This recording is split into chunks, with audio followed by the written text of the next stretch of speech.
Let's do this. Do it now. Get to the chopper. It is a chopper. Ow. I'm a cop, you idiot.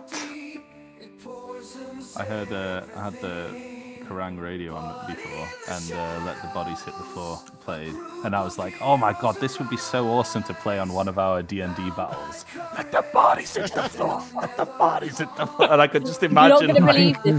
That is the only song my oldest would actually fall asleep to.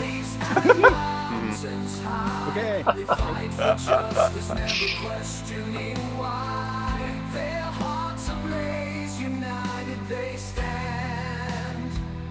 Against the forces of evil hand in hand. Oh, hear the legends of our sacrifice. In the face of darkness, we will rise with battle hearts. We'll take a stand. Defend us on Freya, we'll save the land. Good evening, everybody. Matt Gary here for Geek Pride's Dungeons & Dragons 5th edition campaign, The Legend of Our Sacrifice. With me tonight, as always, we have Conrad as Arno Jerkel. You never close your eyes anymore when I kiss your lips. Hit it, Jace. we have Michael Tharville Eldon. Oh my. I'm going to use Oh. Mike. I'm going to use Mike's comment as my intro. Assemble, virgins. Oh my! We have Jace's brother Gavin. He's a cold-hearted snake. Look into his eyes. We have Lecky as Bartholomew Pringle. The unifying theme here seems to be chloroform. I was talking to, you know what, Bartholomew, I was talking to a guy in work today called Bartholomew. He's one of the, I was like, there's a wizard in my D&D group called Bartholomew. How do you feel about the name Barty? I automatically was about to call him Barty. I was like, so Barty, and I went, Bartholomew. Oh, God. That's two in real life. We just need to meet some more now. Mark is Yes. Lance. If I could make one recommendation, that would be wear sunscreen. Nice. And Vic as Saren Sanguine. Dishonor you, your family, and your cow. I fucking kill me. Do you know of a rapper called Cupcake? No. So Cupcake, she's basically known for making like raps about going down on people and like getting dick and getting thingy. So somebody did a remix where they remixed all of her lyrics. Conversation. It did, yeah. No, hang on, wait. But the reason why you said this because somebody did a remix of the Honor Thy Family song from Mulan, but they replaced it with the words "Honor Thy Pussy." So, it's so fucking cursed, but it's fucking hilarious. Where like she's basically saying like, "Good, everybody got to suck on some," and then I had to turn off because it was just so much profanity, so much sucking, so much blowing, so much sitting, so much doing. So yeah, thank you, Vic, for triggering that vocal stim in my head. I'm gonna have to send you the video now. I feel like there used to be a song played in Jilly's Rock World all the time, and it was similar, but obviously. Yep, I can't remember. Jengu has appeared. There was sort A of, wild it Jengu was all has about, it was appeared. all about sort of kind of like, titties and going, and it was a woman singing it, so it wasn't like going down on and stuff. And it was just like, yeah, it's like Peaches. Sucking on my titties like a gardener. yeah, I think that's what it is. Yeah. Peaches and peaches. Yeah, what a tune! What a tune! It was tune. Yeah. So we've all aged ourselves a little bit. Yes, Thank you, everyone. indeed. Just slightly. Okay, so we had a very exciting session last week. ending in a very Lord of the Rings-esque sort of banishment of the army of the dead by Arno. And some of our members actually becoming slightly older due to a plague cloud that made them 5% older, I believe. But they have managed to save Rebecca, who was found herself shunted in the middle of the cornfield. The house, her family house that had been set on fire by a certain halfling who we will not mention, was put out by a spectral dragon, and he's managed to talk to Arno. Has managed to talk to a spectral elf who was wandering one of the spectral spectral ghosts that were sort of wandering the plane, and they fought against the bad guys and helped them out. And because Arno helped put them to rest, they have gifted him a magic item, and the magic item is the Horn of the Forgotten Name. This is awesome. So this is it. The weathered ivory warhorn is wrapped in faded blue and crimson ribbons. Tiny runes carved around the mouthpiece repeat two names endlessly: Antonius and Ezekiel. The horn contains the lingering feud between Antonius, a Karelian, and Ezekiel, Elathlian. The hatred was legendary, that even death could not separate them. The tale of the feud, the oldest surviving account records the exchange as follows, and you can read this on our Discord if you wish, ladies and gents. Ezekiel says, "Hey, you know what I did last night?" Antonius, "You never bring my mother into this." Ezekiel, "You know what I did?" Antonius, "You better not." Ezekiel, "I built a fire over there." Antonius, "Oh." Ezekiel, "But I betted your mother next to it." Antonius, "May Bahamut smite you, Ezekiel." So what followed was a duel lasting 12 hours and feud spanning decades. Neither warrior could best the other in battle, and the rivalry grew into legend throughout the Border Wars. There's more gubbins to it, but I'll skip through to that. So activation. As an action, the raised horn. You raise the horn and loudly shout, "What's your name?" The DM is encouraged to require the player to actually shout it. Roll a d20 and consult the table below. If you roll a 1, the argument returns. Antonius and Ezekiel appear 30 feet and immediately resume their centuries-old dispute. Roll a d6. The spirits remain for that many rounds. While they remain, all creatures within 60 feet have disadvantage on attack rolls and saving throws due to the overwhelming destruction. Every round, the argument continues. "What's your name?" "Ezekiel." "Speak up, Ezekiel." And then carry on. At the end of the effect, roll 1d6. On a 1, the horn crumbles. 1 and a 2, horn crumbles 1 to dust. 3 to 6, the horn survives and may be used again the next dawn. If you get a 2 to 5, it's a what? Nothing happens. 6 to 10, Karelian shieldmen appear, which is all their gubbins. 3 to 11 to 15, Elathlian rangers appear. If you get a 20, a spectral... Sorry. 16 to 19, both of the heroes appear, so both of them appear with some retinue. And on a 20, a spectral dragon appears, and there's other gubbins too as well. You can only use it once when it's effective, so if it doesn't work, then you can use it again. But once it's been used and it's giving you something of use, you can't use it again. Like I said, if it's on the Discord if you want to read all the lore gubbins behind it, but it's sort of quite funny. And I was giggling while I raucously laughed when reading it. Fuck you, Ezekiel. Okay, so I'm a money guy. So we have a horn, we have a dice. Who's got the horn?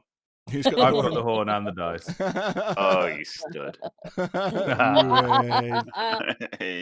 Okay, so So at And the he's end, having a grand time with them. all the bodies have dissipated. You have a house which is, a smouldering ruin, but not on fire anymore. And that's where we're starting from. What do you wish? Oh, I believe there was some stuff. I think Tharaval, you were doing something. Oh, he's buggered off. Anything. I know that Brother Gadden had sort of done something. Sort of picked up Rebecca, I believe. Mm-hmm. Yeah, he's got Rebecca and he's marching her back to the house. Yep. By the way, he doesn't know what happened with the house, so if he discovers it's burning, then yeah. Yeah, shit. Yeah, some of them aren't gonna. Yeah. Oh God. Tharaval, you had something, I believe, or a letter or something. I think. Oh crap! I forgot all about that. Yeah, hold on. It wasn't Tharaval. It was Saravel. Do you want me to read it out? You can read it out if you wish. Where did he get this letter from? He wrote it. Oh. So And this he's is just this going this to say it this to Arno this right now. word. this is the letter that he handed to Rebecca. So hold on, let me find. When did he hand this letter to Rebecca? So whenever Gadden was like sort of hugging her and stuff like that. On the session Oh I yeah, made, You it's flip it to her. yeah. It's that the letter. So It's not the It's not letter. the daddy letter. It's not the daddy letter. This is a different letter. This is his It's not own the daddy letter. letter. It sounds Daddy so letter. bad. I can't That so define sounds inappropriate. so bad. No. where. It's I not the can't daddy actually letter. find your chat, Math, so I can actually read it here. What chat is it? I sent it to you, but Direct messages. Go to the top. Direct messages. What with Discord? Is it? Was it in Discord? yeah. There should be like a little sort of like, Discord symbol. Up left. Oh yeah. There we go. Dearest Rebecca, you suck. Really? Okay, right. I ran Yeah. away. Goodbye. Um, forever. So yeah, Your this defense is crash. obviously she's sort of gone back to the house has been burnt down and she's lost her dad and everything like that. This is basically a letter that was handed, or not a letter that was handed to Saravel, but it was something that his and Tharavel's father used to say to them whenever they were younger and they lost people that were close to them. So, grief is not just an emotion, it is an unraveling. A space where something once lived now is gone. It carves through you, leaving a hollow ache where love once resided. In the beginning, it feels unbearable, like a wound that will never close. But over time, the raw edges begin to mend. The pain softens, but the imprint remains. A quiet reminder of what once was. The truth is, you never really move on. You move with it. The love you have does not disappear. It transforms. It lingers in the echoes of the laughter and warmth of the old memories. In the silent moments where you still reach for what is no longer there. And that is okay. Grief is not a burden to be hidden. It's not a weakness to be ashamed of.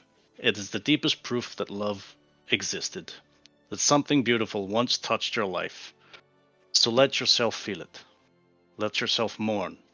Let yourself remember. There is no timeline. There is no right way to grieve. Some days will be heavy and some will feel lighter. Some moments will bring unexpected waves of sadness, while others will fill you with gratitude for the love you were lucky enough to experience. Honor your grief. It is sacred. It is a testament to the depth of your heart. And in time, through the pain, you will find healing. Not because you have forgotten, but because you have learned how to carry both love and loss together. Good. Okay. Obviously, she'll read this later on down the line. I think obviously she'll give it to her. down the line. So I'll not sort of push the moment any further. Right. What are we doing next? So Brother Gadden has already got Rebecca, and he's kind of like marching through. Her in one arm and Lightbringer The on the other, Janguin, just to make sure that who's chopping onions in here. Sorry, Brother Gadden, carry on. And he'll head straight to the house, and he'll head straight to the house. And then as he's approaching, if there's anything that people want to do to, like, if they're walking along with him or whatever, if they encounter him and Rebecca will already be over by the house, to which then they'll see it's a smoking room. Before he does anything, he shields her eyes, and he says, "Don't look," and then looks around to see if he can see any of the party members. So I'm assuming at that point he hasn't seen. Has he seen the Tharavel and Ciravel and Arno in front of the house, and it's like almost cinder ash, right? Yeah, well, it's up to you guys. Okay, so I'll just role-play this up. So then as he approaches and he sees Arno and Ciravel, I guess Lance and Barty would have gone with him, right? Yeah, it's like poor. It depends poor if they could have Shogu seen him. fucking left me at the scarecrow. Poor At Bye. this point, 'cause he's... Bye. So listen. The context of it is that there's a kid who's distraught. Just saw the corpse of her father that he's lit up in the middle, and they've literally just vanished like these undead creatures. The one thing he's not going to do is have the pleasantries of, "Oh, are you okay?" No, he's going to grab her and remove her from the situation. And also, he's aged. He's a little bit. He's more grizzled, which means that he's irritable. He's so much more less Cranky? tolerant of. Yeah, no, less tolerant. Let's just say, because Hangy is about to happen soon. And so, as he's approaching and he sees the house and he sees Arno and Ciravel, he almost shouts and then realizes that he's kind of shielding Rebecca away from seeing the sight, and he says calmly, what happened to the house? Arno, Rebecca, don't look. Arno kind of just looks at you and points a finger towards Ciravel without him seeing.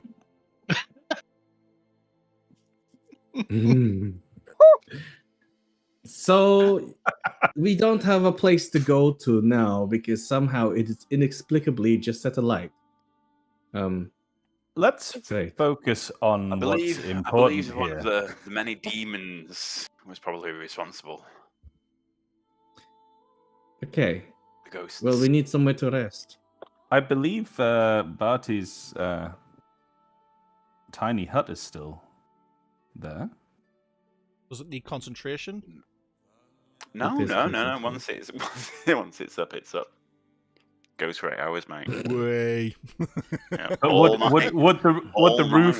would the roof have collapsed into the hut, or would Do it you know just be what- balanced over the top of this dome? Yeah, it'd be like built Actually around it. It'd collapsed. be like a pristine bit of floor. Cool. There we go. Yeah. Problem solved. Very tidy. Um, It was just a So wait. farmhouse in a village, though, wasn't it? There are other buildings. Let's not get too sentimental Yeah, about but this. it was on the outskirts, so there's still plenty of village left to investigate. Yeah. There's like a whole chapel and shit. so Although, then at that point, he hasn't. We haven't said anything. So he's gonna look at Arno and says, "I'm gonna see if the hut is there. We're gonna go and we're going to get some 40 wings. You lot seem to have this ability to somehow not need to rest, but me and Rebecca are mortal, so we're going to sleep. And we're gonna resolve this trauma in the morning after we've had some sleep. Okay, let's go." If you're trying to avoid trauma, again, may I suggest we'll just put the hut somewhere else? We can just. And Gavin Tell looks you to to Barty pen- and gives him a rather sharp look, and he says, "Just fucking hurry up." Like almost the expression is, get to it then. Now, boy, now. And you can almost see like his hair, his fur starting to rise and Like like the hackles and, like, ethereal angry. anger. I'm not And- your enemy. I step And up now- next to Gad and go, remember, you have a child with you. Yeah. Getting angry is And- not a good idea right now. That is why I'm keeping it calm, Sharon. 36 hours, no shoes, and a child who's lost their father in the middle of a war. You I have know. pants. Here's you say. I know. Here's you say no shoes, and he just goes. 'Cause they're probably not in existence anymore. That's he's already put two and two together, so he's just like, Oh no! Wait, they're in the hut. They're in the hut. They're in the fine. hut. wait, but if they're in the hut and you dispel it, does the Yeah. shoes dispel, or do Yeah. they return in the hut? Because there's no object permanent in the hut by law, so really it would be down to Matt to say whether object permanence is a thing in the hut. Are we arguing? No, no, if, no, a- I think- are we the arguing if a hut's child just can a have plot. his shoes back or not? If It's so, fucking no. plot. It's not That is shoes, it's bad. mine. The hut's not like an interdimensional thing. It's just a imagine a fine. cloche. Okay, fine. If he dispels it, the roof will collapse over your boots, and I would imagine you'd lose them. So, Depends if they're still smouldering or not. Yeah, you can try. Well, I mean, you can he's try gonna and- put two together, regardless of this like lovely digression. No, he knows he's lost his shoes, so then he's already like prickly as hell, and like he's already cast calm emotion on Rebecca Himself. just so that Oh, she okay. doesn't realize how angry he's about to get. Just make it happen I'm Here, here I'm- now. Stop acting like I wouldn't have done it anyway. You hear Gavin, me just go, oh, calm for down. fuck's sake, and literally march over to the ruins and start looking for his boots because I'm so done with this. Roll me investigation. Roll me investigation. Please, God, let me God. be here. Party fight balls. What did you do in D&D last night? We looked for Garen's boots. no, but the boots will be. They're not even in the- boots; they're sandals with wings on them. That's why he likes them. Got it. For Christ's sake. Barty's I going don't to think cast you- creation, and he's just going to create like 20 sets of boots in every fucking colorway. You can imagine. Just pick a pair. Sort of It's drop on not his the head. same. It's not the same. These boots came from a different dimension that you don't even know. Were they made for Oh, walking? from a different dimension. I was about to say, Oh, Were they made for you walking? mention it No. sometime. these boots They were were definitely- Made for walking. I sidle up against up by Gavin and say, so these sandals with the wings on them, does this explain why you're so mercurial? Wait, Always, Oh, classic. very much. Anyway, so he's like, child needs to sleep. Hot happen now, please. Yes, it takes 10 minutes. Let me concentrate. But just consider one thing, Gadden. I know you've got her best interests at heart, but she's been living alone in this fucking haunted shithole for a while now. I think she's a little bit stronger than you give it credit. And then he just goes up to Barty and just goes, shh. As Barty starts sucking on your finger. Just like, shush, shush. Shush. Listen, okay? You may not know this, but I am a parent, so just shut up, okay? Seren sort of stutters in her, like, traipse over to the house to try and find his shoes and looks at him like, what the actual since when? Nobody. So yeah, so he's gonna sit there and he's just gonna like be stoic and just let her fall asleep in his arms and wait for the hut to appear, but like he's otherwise deadpan and very focused on the void, just to like, you know, center himself, because like, you know, he's feeling feelings as a parent. And behold, 10 minutes later, the hut appears. A pot appears. Okay. A hut Without even any appears. conversation, Gadden goes in to go find a bed to put down Rebecca. So he's Are we out of the all sort of just equation. hunkering down in the hut for the night? No, not yet.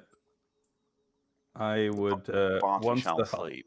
once on, the once- hut exists and Barty's just like, Arno just tugs on his cloak and says, just before you go down for the night, I've wondered if there might be something you could take a look at with me.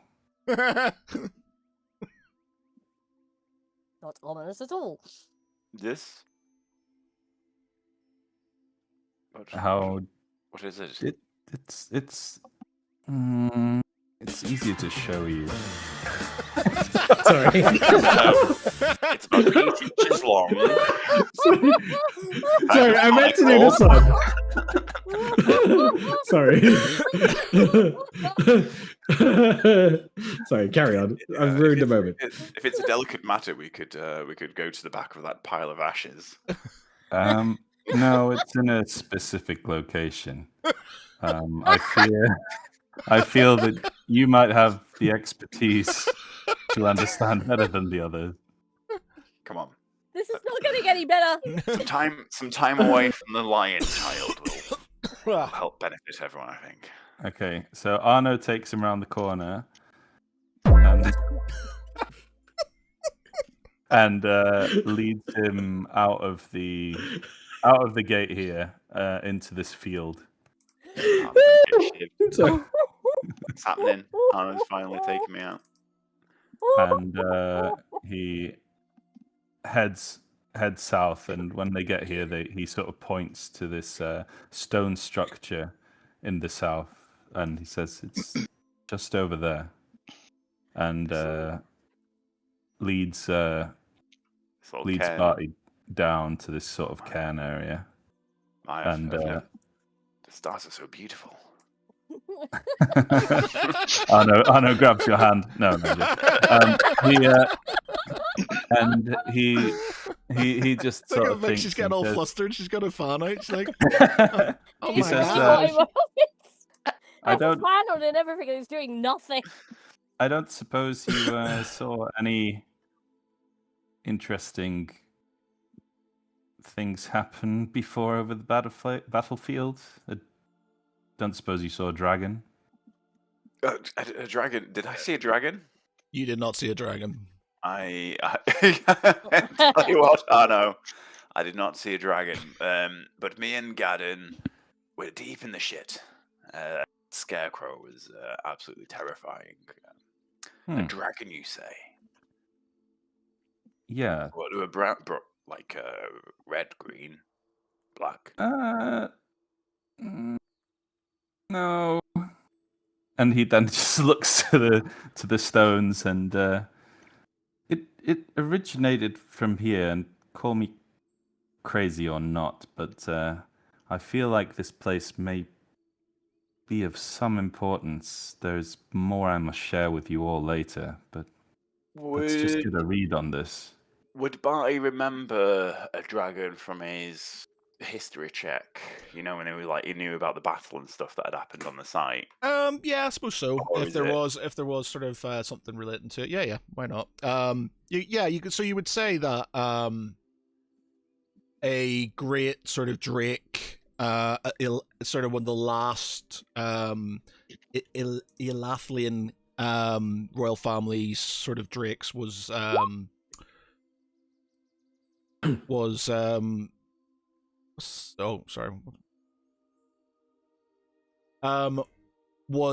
met its demise, and that's and it was buried on the battlefield. Okay. Yes, a dragon was slew here, but it's it's history. It's old. We've seen seen a lot of ghosts last night, maybe. Well, that's the thing. This dragon that emanated from this location was spectral. Oh.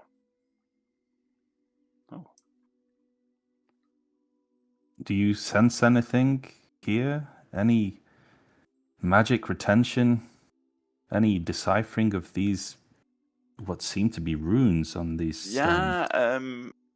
Barty'll approach the stones, and if they are runes, if it does appear to be some sort of language, he's just going to he'll cast what's it called? Comprehend languages. Comprehend languages, yeah. Earth woman, I think this is a good time. My missus, I think, once picked up. I went through 1 minute. I need to go and make some shit up. Yeah, picked up. Arno, in the meantime, will cast Detect Magic himself to help sort of point Varty in the right direction if there's anything. So I sense the presence of magic within 30 feet of me, and I see a faint aura around any objects in the area, and learn their schools of magic. She doesn't need picked up. She just wanted to have a talk, apparently. All right. Oh. She knows on Thursdays I play D&D, but very sorry, not yet, but very soon. Okay, I've been right. Okay, so comprehend languages. And detect magic. Yep. Okay. No. What? She's calling me. Ah, breath 1 minute. Let's put this on speaker, shall we? Hello. Hi. Hello. Hey, was somebody up tomorrow? Uh-huh. And I asked them if they can come in because I have my shower. Did you say you're not home? I at the cinema tomorrow. Shit, this is my name in it. Well, I want to have my now. I cannot now. yep. You do know I'm streaming right now. Hi. They say Hello. hello. Say hello. Hello. Hey. Hi, shit. Hi, A. Okay, go back then. Okay. Bye. Dismissed. She knows. Go back. She knows. Yawn. Okay. So she asked for extra. So you all caught up there, ladies and gents. She's asked for an. She asked. I told her today. I was multiple times. I was going to the cinema on Friday. She's gone and asked for a new shift today from work, and then has just realised that she can't do the shift because I'm going to be at the cinema. There you go. Oh, Toy Story 5. Yes. Okay. So detect magic and comprehend languages. Yeah, and we can chuck an identify in there if we need it. Okay. Yeah, it'll just be sort of relating to the death of the dragon. Here lies. I don't think I give it a name, but insert draconic name of some sort there. We will name it at some point, I guess. And there's no magic sort of emanating from the cairn itself. There is obviously you do feel a lot of sort of magical energy coming from a horn that is now slung around Arno's waist. Oh yeah. Oh, no, it's got the horn already. She has Oh, the horn. We've barely started. you've picked up some drip there, Arno. Oh, that's part of the longer story. I feel may need sharing with everybody. Anyway, yes, there's a dragon buried here. Maybe it's part of whatever happened last night. So strange nothing on things are board? happening in the world. Yeah, Very well. I don't know if it's related to all the other undead stuff that's happening, but we were hoping we could summon it. Well, at least Cool. we've seen what we could. Not every idea is a good one, as I find out far too often. Are you going to share any of your other sort of visions, by the way? Yeah, on the walk back, I will kind of be shifting around awkwardly, and just sort of be chewing on my nail and say, oh yeah, you remember that shard I picked up the other day? What did you say that associated dangers might be? Oh, the shard where we could spy on the enemy, but they could almost definitely spy on us. Yes. Have you kept Yes. that? Is that Oh, just yes. Yeah. dangling around your neck? No, it's in my pocket. Oh. Yes. What of it? And this kind of two-way vision portal, would you say the communication could exist between parties on could be perceived as something real? Have you been dreaming again? Perhaps. I just want to know what I'm getting hallucinating? into before I feel like Arno should roll performance or deception here. I Your insight. I feel like it's like a grill between rooms. Anybody could use the grill to hear somebody on the other side in the next room. The other person may be aware of the grill, they may not. They may know of the other person in the other room, they may not. But these are the risks that you take. You could So let's use the say- crystal, but who's to say they're not watching you? Yeah. So let's say you could see the person on the other side and hear the person on the other side and speak to the person on the other side? Have you used it? Have you been able to do this? Oh no. I just want to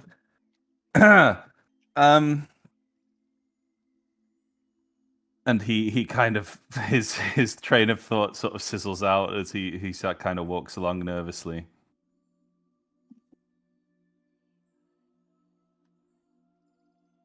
You can roll insight against him if you want to, I guess, or get more from him. But I feel like he's sort of. It was a 27. Oh, he was like. I didn't. I've been off roll 20. Because in that 20, you'll see Wow. right through. Yeah. Barty's just gonna like think for a second. And it's like we keep coming across magic items of incredible power. Just the bowl could warp the very reality that we lived in just by its sheer presence. Like we can try and scry on the enemy, but all we could ever do is observe them, and even then, that could be tampered with. This crystal, if you think you can communicate with people on the other side, it could be very dangerous. But perhaps also useful? Yes, incredibly useful. Good. Stick to that thought. And if this should come up again, I know you're on my side. And he sort of runs a little bit off ahead. I know. He runs faster. Barty casts Dimension Door and just appears in front of Arno. Oh, Like, just holds his hand out and he goes, I think we're on the same page here. I think any weapons of the enemy that we can use against them, it's worth a shot. It's going to be to our advantage. We've had a hell of a disadvantage anyway. But we just... Don't do it secretly. Don't do it on the sly. Make sure that if it goes wrong, we can all find a solution together. but it didn't go wrong. I mean, of course. And then he just sort of Bastard. face palms a little bit. And he just goes, okay, Okay. let's say, look, it didn't go wrong, but I know who's behind this, and he wants us. Ferenbor. No, one of his generals. This is Tharak's doing. The Defiler. Has he the ghosts last night? Do you mean? He nods. Christ. It wasn't his. They weren't the only thing.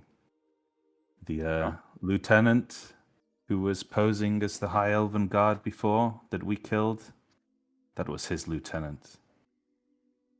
The lady who we slew in the Bastion was also under his command.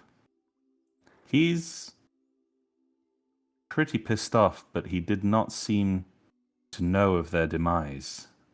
Well, not until I told him, of course. This is interesting. It reminds me of Tiamat. That chess game. The pieces that the enemy are moving against us are getting more powerful, but they're putting them in greater danger. I think we're onto something. Do you think we could win this? There's nothing to say we can't. Let As us long as we hope. don't risk overconfidence. Are you there? Lance, you're sort of Once. somewhere else unless you have appeared near them. Sorry, I'm just thinking out loud. My brain. So Wild Arno, Lance just has to end appeared. this, he says, when do you think would be the best timing to share this information on the enemy? Well, maybe let them rest. And maybe broach it in the morning if one's on edge. But we need to be ready. They could just march up to us at any moment. With any luck, Tharax thinks we're already dead. Well, I have one thing to our advantage then. Called I'll Thranak, keep by the your way. secret for now. Thranak, sorry. Thranak. I won't tell the others for now. Let you Okay. find your own words in your own time. Very well. One more thing. I may have pissed him off a little bit. Good. Maybe. A bit of Rest well, passion then. might force his hand. Make a mistake. Very well. Rest Some- well, my friend. And you. You do have a talent for annoying the right people. I think that could be only a good thing. It's what I do best. Yes. And Well, they good night. step into the dome after what you say. We've been gone for 20 minutes or so. Yep. And If anyone's still awake, yeah, anybody else got anything they want to do, say, before we sort of move to the next day? Nope. does I'm not does asleep. Ciravel I've got say nothing to say. anything to Arno? You're a cunt.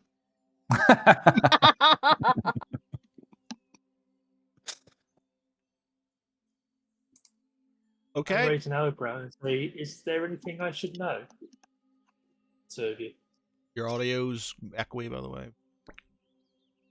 There was Oh, a no, dragon that's- lance, a great drake with slew hair, and Arno saw it last night.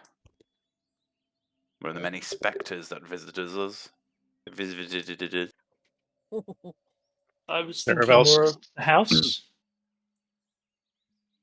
Like I said, let's focus on what's important. No, Ceravel sort But- of gives Arno a sort of side eye. Arno scratches his head and he says, I think we'll have a conversation later on. Arno sheepishly nods. We weren't going to leave the child in that hut, were we? You have to decide what you're going to do with her. If you're going to bring her with you. I think I we said get- that Ceravel I was supposed to be leave taking her her. back. I get the impression that everyone's acting as though her home is burned down, and it is sad, but she couldn't stay in this tomb. There's a whole village. We're always going to bring her with us, right? Take her back to civilization. We don't know if anybody else lives here at the moment, do we? That's the thing. We don't know if there is any other human or any other person here. That's the problem we have right now. We don't know if we're Time. bringing her into danger. But we do the know best- that we may be leaving her in danger. Yes. If we bring her back to where we were, she has better chances there. Exactly. Her home is gone, but it was not here for a while. She needs new people now. What are you trying to perceive? He can't hear her. He can't hear them. He's fine. He's deep asleep. And that one, you're snoring like a train. Pretty much. Sleep apnea. Come on. Let us rest if we need it, and We can form a plan in the morning. I think with the Nat 1, it's not just snoring, it's like.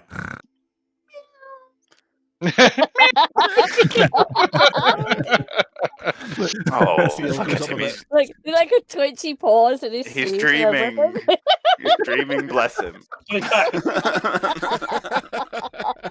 Jason's not amused. He's trying to grab his flying sandals. I will just remember the racist slurs from you knife ears, pink skins, and short stocks. The only one that seems to be okay here is Lance, who I will not slur. You're asleep. You have no idea about any of this. No. No, but omnipotent. We'll see how Do it you goes. think- Carry on, my good friends. Do you think we're at that level of slumber where the tongue's poking out like a little envelope and it's like Do you guys think that you're at a point where you know where you're going in the story? That's my question. Absolutely. Or maybe I could just offer a bottle of formaldehyde in these trying times. Right. Shall we Works for me. get It probably to improved my morning then? complexion. Okay, Right. so you sort of get your we rest, sleep. and the next day, you get up. It's still eerily quiet. You're just on the outskirts of a relatively big village, and you're not really hearing a lot of noise. Fields still seem empty. You don't see sort of people around. Sort of tilling the fields or anything. Before we move on, I think Arno would everyone would want to know what everyone's perspective was. So Arno would explain that after the house erupted in flame, he decided to transport to the ethereal plane, and he explains the spell that he learned, and he saw army of. Can I set the scene first then? Because Go for it. so at this point, Gadden's one of the first ones to have gotten up, and obviously he knows that there are people that do not sleep and require rest. So he's hyper aware that as he does, he'll know that either the elves or Lance will still be somewhat conscious. Choosing to ignore them on the other side, he just looks to Rebecca to see if she's still continuing to sleep and that she's comfortable. He keeps her remain tucked in, and then afterwards looks around into his bag, finds himself a spare pair of sandals without the wings, huffs, and then puts them on. then proceeds to go look around and scout for and cobble together what would be a table so that the group can sit down and discuss things properly and start cooking breakfast. He will have had some rations and things, and there are a couple of. It is a farm after all, so he's probably gone to see the nearby barn to see if there's a chicken coop, whatever it is. He's already starting to cook up a storm, intentionally distracting himself with the monotony of something as simple as cooking dinner to distract him from the much bigger issue, which is that there's a child there without a parent. So as he does, he then sees and encounters Arno. He looks at Arno and continues to cook. There's a fire roaring away over a sort of steepled hanging array with a big sort of dish that he's just managed to find from somewhere, and he's cooking away. There are plates there. Don't ask how it happened. It just happened. And he starts dishing away. And he's then expecting everybody else to get at the table. But if he catches the eye of a party in particular, he just bangs at the frying pan, points at a space in the chair on the table, as if like insistently, take a fucking seat. Okay. Is Rebecca sat at this table with us? Not yet. She's still slumbering. She's sleeping. Okay. Arno wouldn't have slept. He doesn't need to sleep, so he would be kind of keeping out of your way, seeing that you need some space.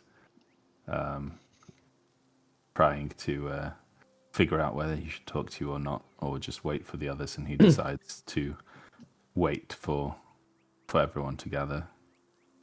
I assume at that point, though, that the smell of fried eggs, cooked sausages, and bacon, and whatever vegetables that have been managed to procure from the farm that hasn't been despoiled by the undead, is being cooked as as we speak, and it hopefully should rouse everybody to come and sit down and have a proper meal before we have a discussion. Smells delicious, Gavin. Oh, finally, real food. All we I need now know. is silk sheets. I did contemplate on actually summoning a temple, but we don't have that luxury just yet. When everybody's here, I'll dish up, sit down, and then you look like you've got something to spit out because you've been, how do I say? There is a word in my language that is akin to a gurgling feeling ready to erupt like a geyser. You look like that. So when you're ready, we have food. We then talk as we have food. I wouldn't quite describe the feeling like that, but I feel that we may all have a different perspective, and I may owe you a little bit of an explanation on what I have seen. I'm a Now, healer. before- Your complexion is flushed. Look, Unless, of course, I'm misreading. let's address the elephant in the room. The house was alive, and not in a good way. I did what had to be done to keep us all safe. Okay. Now we have addressed that. Let me tell you what I saw and how this battle ended. And then he proceeds to tell them about, moving into the ethereal plane, something he's never done before, but it was done to great effect. He saw the old High Elven warriors and communed with them. He managed to convince them that what was happening around was evil incarnate, and convinced them to bear arms and fight with us on our side. And then he explains where he went with Barty last night to a site where a great spectral dragon appeared and proceeded to put out the flames of this house. We allude to the fact that it's very likely the same fallen drake from the war many, many aeons ago. And this dragon also favored our cause and protected us. And this great elven army from beyond kind of materialized in the ethereal plane and wiped through the evil, at which point they spoke with Arno again and said that they can finally be at rest. And Arno was given this horn to call on them in a time of aid in the future. And he kind of looks around, and for anyone to say anything. Darren In it. is. Sorry, go on, lads. I'm not sitting at the table, but I'm leaning against one of the remaining walls nearby, and I just straighten up and I say, well, obviously, I'm not going to complain that we didn't end up having to go toe to toe with whatever lovely surprises they had in store for us. Please be very cautious about when you use that, because we need all the edges we can get at the critical times, and we want to make sure that we don't panic and waste our opportunities. Arno nods.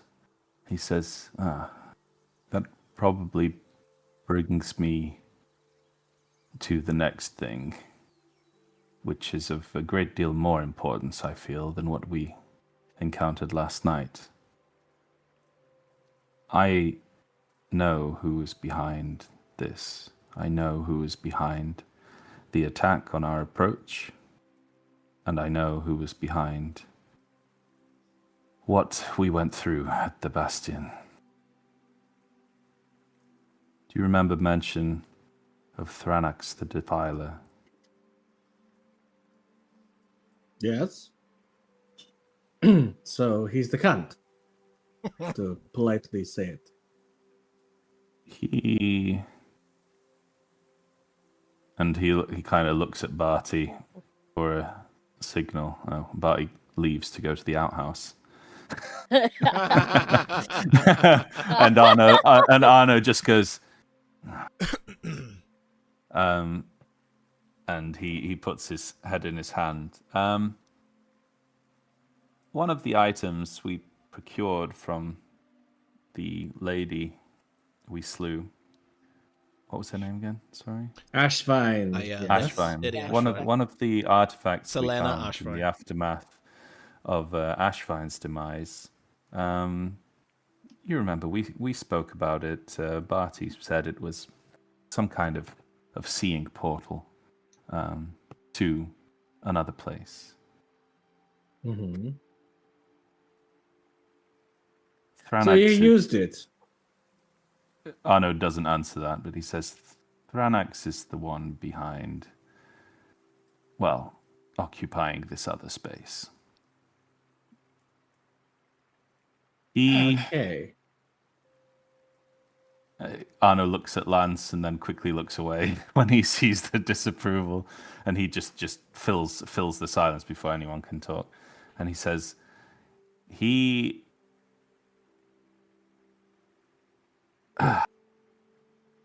and he just says, I was able to speak with him. Not at his complete surprise, but what he was surprised about is how we were still alive. He had not yet learned of Ashvine's fate.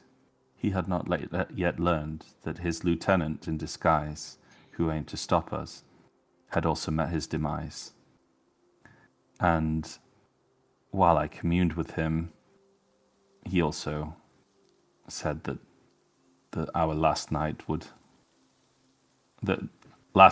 have been our last. He is behind all of this, and we have the upper hand. And I feel, while we have the upper hand, we need to find him and end him. No problem.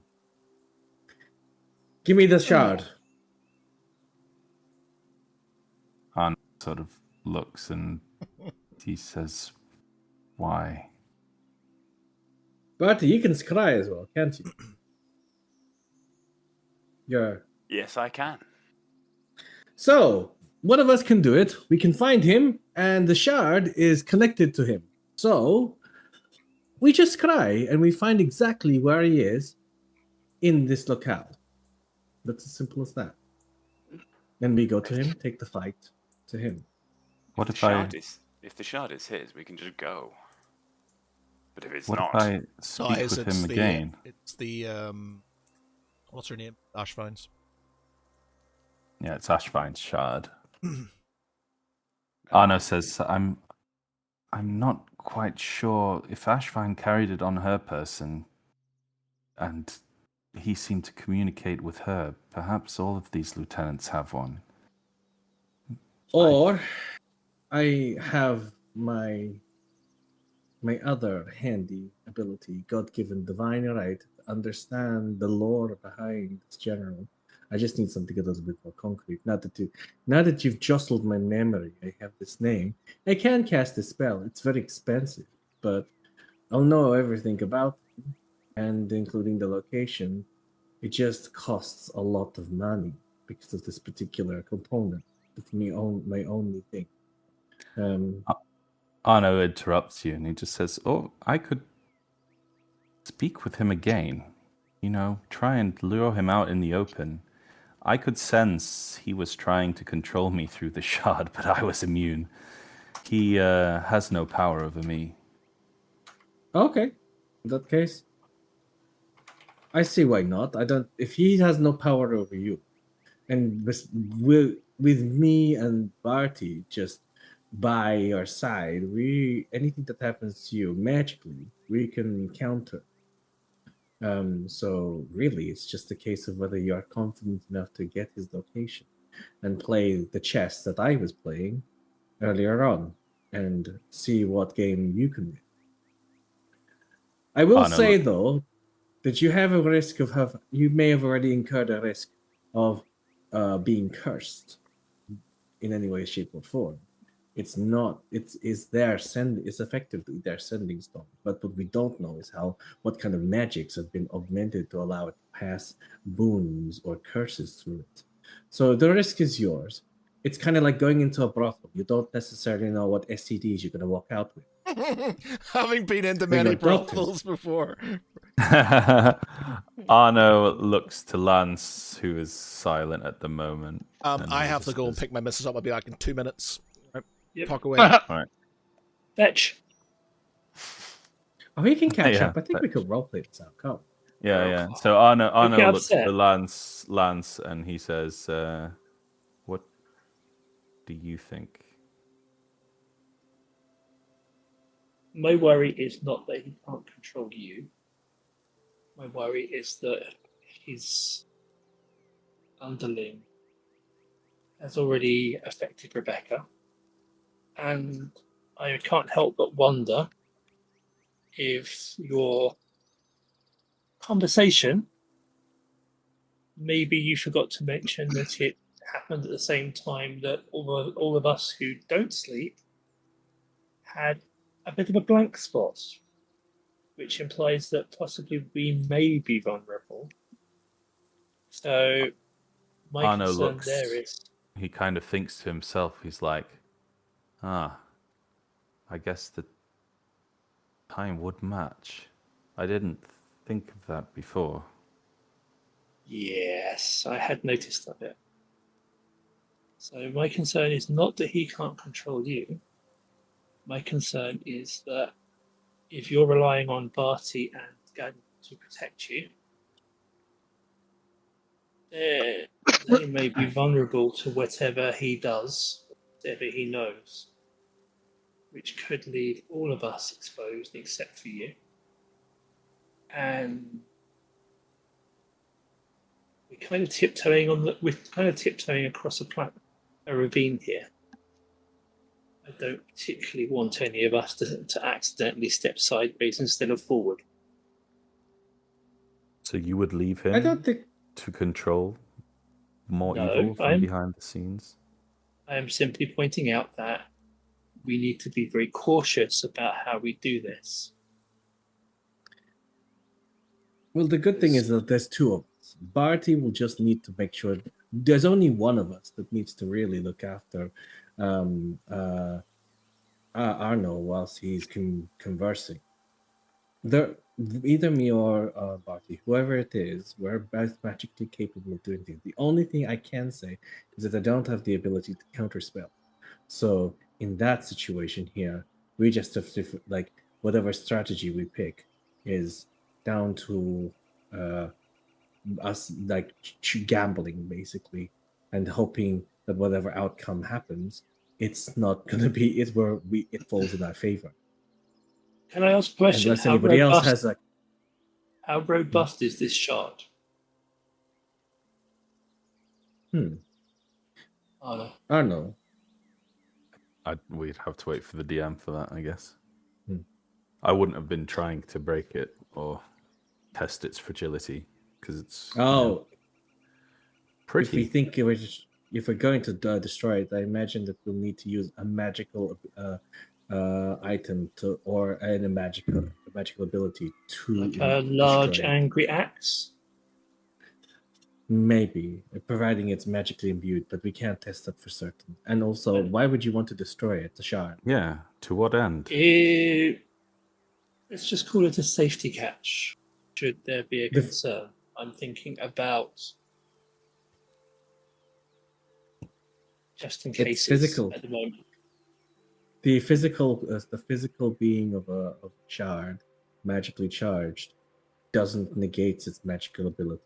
And it could transfer into another person. So the other risk is that whilst it's active, if you destroy its physical form, it will pass on to something else. It could be another item or a person. You need to be wary of that. It just goes bang. And the best way to do any kind of neutralizing of magic is you dispel or you deplete the power within that magical item first before smashing the physical form. Even then, it's rendered inert. So like it just the stone becomes a stone in that sense. One thing I think is clear: we're getting closer to where he resides. Mhm. There are more and more occurrences of his involvement as we pass forward to the Elven City. I Mm. just fear he has not infiltrated on that level. I'm going to assume the worst. I think he has. He's already there, and this Tarask that you've had this vision of. I hate to say this, but sometimes acting on preventing a prophecy enacts the prophecy. So we were already destined to have set the wheels in motion to summon the Tarask. And our intentions is only to stop it at that point. So, and if he's got the key components, he's already there, then Rael Falor is already Rael fucked. Remind me, have any of the characters been in this neck of the woods before? Yeah, it should be Tharval and Ceravel. Again, Oh, yeah, no. the elves probably have been.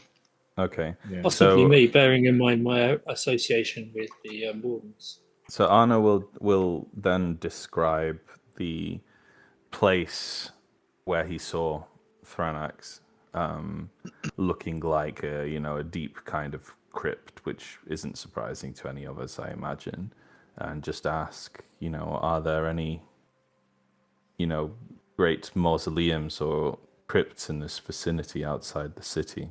Should we go on a joint scouting mission around the outskirts before we head into the city? That's probably going to be something for the DM because Tharval, he does have Wander, which means he's got an excellent memory for maps and geography and can always Yeah, recall okay. the general layout of terrain, settlements, and other features Cool. around you. All In right, addition, well, you can find food, fresh water. We can let's ask Matt then when he comes back and then see if there's a lead. I Okay. mean, Darren. I would make the argument if they've been there before, then you should have a memory of Yeah, something like that, So Definitely. We just need to be told yes or no. I've actually managed to get my my sheet up and work. It's actually it's pretty good once you get it up. Yeah, and it's working. nice, isn't it? It's good. Yeah. Okay. Was there anything else? So yeah, I was going. So other than talking to Thranex and playing mind games with him to get him to tell you stuff, was there anything else that you discovered, either being in the ethereal realm to speak with this dragon being, or did you encounter any other nonsense? I did not. The ghosts of these warriors were actually not the threat. They were quite passive. They were aware of their surroundings, but they did not have a place in this battle, in this involvement. Whatever evil that was also on that plane was passing around them. That is the evil that I believe was under Thranex's control. Okay, I'm back. Do you get the sense? Sorry. Do you? We did- We got. We just continued RPing the whole time you were gone. Cool. So, yeah. What were you saying, Gavin? We got questions for you. So, do any of the elves would they have known in whether like Ralph lore, and would they know key landmarks like crypts and whatnot? Basically, I asked, have they been there before? yeah. Who? So I asked Tharavel and Serval through their passing through this region prior in their life. Do they recall any locations like grand mausoleums or crypts in the outskirts of the of the town and or within the city itself? And again, Tharavel has he's got Wander, so he's got an excellent memory of maps and geography, and can always recall the general layout of terrain, settlements, and other features around. Okay, give me a history check, see if you sort of remember being here and stuff. Well, it's either he did or he didn't, because he has that special feature. You know what? It's basically to Well, say yeah. if he's been here, like, 'cause I don't know. It's a very Okay, big, yeah, it's a yeah. very big Yeah, that's country, fine. so it's like, you know, has he been here or not? It's a big No, country. Things happen. he's not been in this. He's been to Rel Thalor, but he's not been up here. Okay. I am not aware of this Okay. place.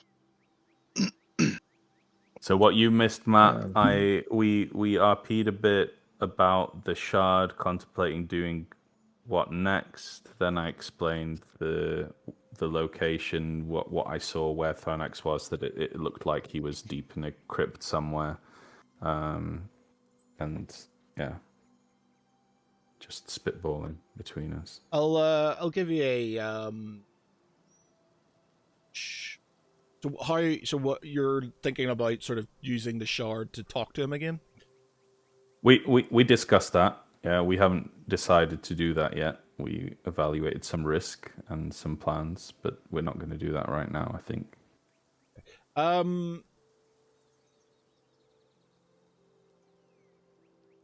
okay. Sarah hasn't been listening this entire time. She's been looking down at her breakfast because the house being set on fire last night has triggered something, and she is very much not with it right now because it has triggered something in her past.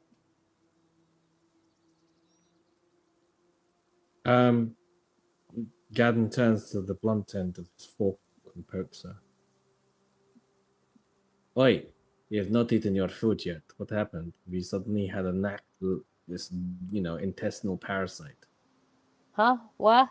Oh, yeah. I'd start eating just kind of like very slowly, going through the motions rather than like tasting it.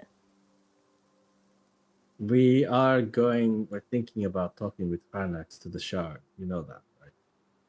Yeah. Thronax, yeah. You sure you're okay? Yeah, I'm fine.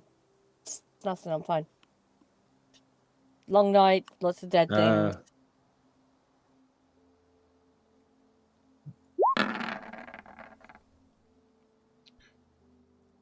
You're aware that which she told you her past?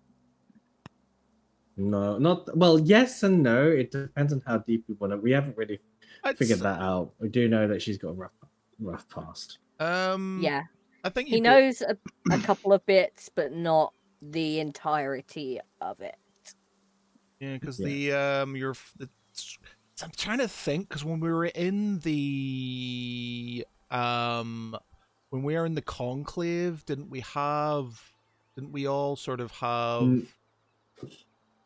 memories? Yes. Yeah, memories that sort of related to it and stuff. Yeah, there was I was back at home with my mother, and she was telling me to come and eat, and in real life, I'd stormed out, and I know that led to my mother being left alone and ending up dying that night. And I wanted revenge. And everybody was basically sort of telling me not to go out the door, not to go and find revenge, because this was my chance to put it the way I almost saw it, was that this was my chance to put things right, and I could go after the person who was responsible, like a second chance. But everybody kind of talked me round. Okay. That's going to be a long while ago. Matt, do you want me to roll history for this one, or are you right with me? Yeah, that's fine. Get up. Okay, so then at that point, he leans over to her and he says, "It looks the same. It's not. It's different circumstances. This isn't your mother." Doesn't make it any different. Okay. Well, let's work it out and find a way to shake it off, because there is a little you in that tent that could probably do with someone like you now. No, she's not like I was when this happened. Then She's not. Then don't let him. You hear Oh, a no. you hear a sort of yawn in the background, and then I'm hungry. Can I have some of your food? Come on then. Come on then. Come along. Come and sit next to me and Sarah. She takes a sort of look at the house, but then smells the food and runs up and sits between you and Saren, and basically He just- already pushes. Yeah, he pushes his side. He's left a lot because he cooked a bigger plate for himself because expecting that she was going to eat, and he just pushes his side of the plate to give it to eat, and then looks at Sarah as if to say like use this as an opportunity. And then he'll go to and he'll kind of just, as Rebecca comes and sits down by the table and says, "You know something? I didn't say this to anybody else in the party, or in our little family, so to speak. But I'm a parent. I have 2 children. What? Yes. Well, Rebecca is probably the same age as my eldest son. He's called Ulysses. And I have a daughter as well. And her name is Shiva. And I knew what I signed up for when I said I would leave them. So for lack of a better word, I think I understand what she's going through. And I'm not saying that any of this is find a way to ease it, but we're not leaving her. If there is one thing that I have adamantly fought for, it's been for everybody's well-being, and we're not gonna leave her. I already have this feeling, but if anybody wants to contest that, That's not. you can That's not what I'm worried about. That's Good. Okay, so that's first. And I also understand that there is a risk that she will be in danger too, but she can't be in any more danger with somebody else than with us. So until we find a safer harbor, unfortunately, she's staying with us, and so that means there's going to be a bit more of a change in stratagem in how we engage with things and how we think about risk. Especially when we do things like talking to Thraнаx, we need to be now wary that there is somebody that doesn't even the odds in our party, and that Rebecca may unfortunately be the target. And I'm sorry, sweetie. I know that you don't. This isn't necessarily for your ears, but there's no way in avoiding it. So I'd rather not sugarcoat it. And there's no sugar in the house. It's burnt down. You are certain she had no place in his plans? I think he's just the kind of person to utilize any innocent to get to us. If I was him and I was vindictive as hell, I would do that. I would use anything and everything good and the will to do, and the intent to do good to get to us. And so he thought that he'd laid a very good trap. The problem is that he doesn't realize how fucking badass we are all. So, and we've all played our part in no small manner. So that gives him two things to think about. One, how difficult what he sent against us is now an underestimation of our capabilities, and two, we have effectively given ourselves a Trojan horse, and if he discovers it, he will exploit it, and he will exploit Rebecca. So you mean to use her as bait? She's the horse. Why not? Maybe, sure. Maybe not. What I don't want to do is put her well-being at risk. However, if we want to cut to the chase, why not?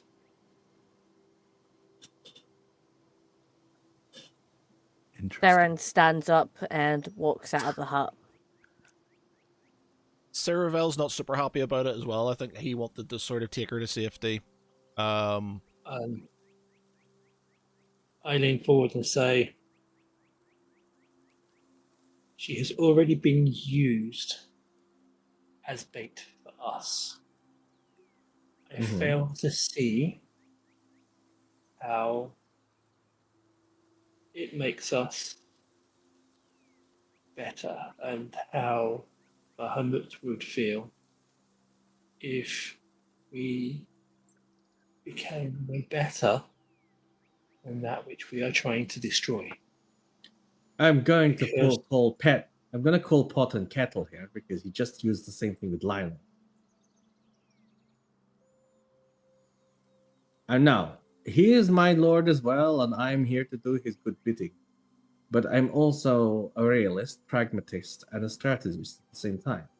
So he used Lionel to help him bolster his ability because he needed an avatar to root him in this world where he was losing power. So the same can be said for any other person that wants to use him against us. The question here is, we don't actually have the ability to win this war through attrition. So do we want to end it now, or do we want to prolong everyone's suffering even more so? Because I don't know about you, but that last fight nearly put me at wit's end. I barely had any spell slots left to be useful. I don't know about you, Barty, but did you feel the same way too? I was quite run out. We had been fighting and traveling. We had 2 engagements already, and we were using some fairly hefty spells. But I could have gone on, but I couldn't find my way out of a paper bag. We all have our strengths. Don't feel too bad about it.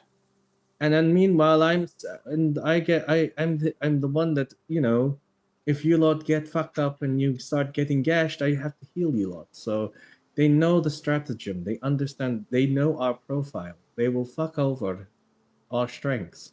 So that's my argument behind it. I'm not happy with it either. Don't think for 1 minute that I'm somehow like, you know, gleeful that I want to put Rebecca in harm's way. Quite the opposite. And I just pointed out that as a parent, I would never want to put my child in front of harm's way.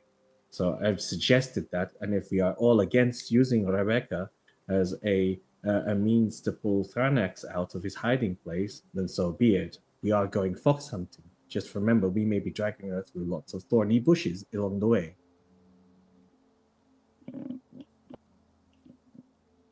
I think I just, I just can't imagine. I can't imagine he'd care about her either way.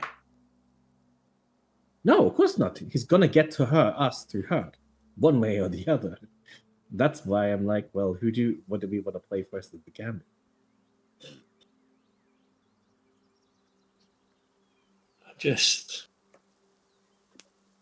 I'm just aware that I don't want to become, nor do I want us to become, as bad as those that we are trying to defeat.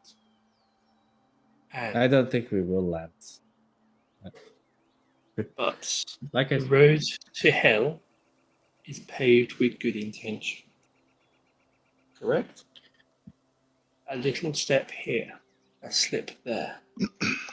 I just want to make sure that we all have our eyes very well open to the direction in which we are choosing to move and the decisions that we take to get there, their consequences.